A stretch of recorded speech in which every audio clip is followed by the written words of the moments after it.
السلام عليكم يا غيارتك إحنا كنالك أقونسشو ما أنت كسر دوات كنالك أقونسشو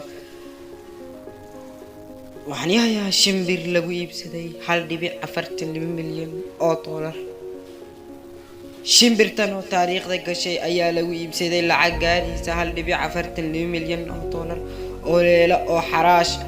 oo tartan loo galay ayay dad badan oo maalqabeen ku doonayay in ay iibsadaan shimbirkan qiimaha ugu horeeyay ee lagu soo bixiyay ayaa ahaa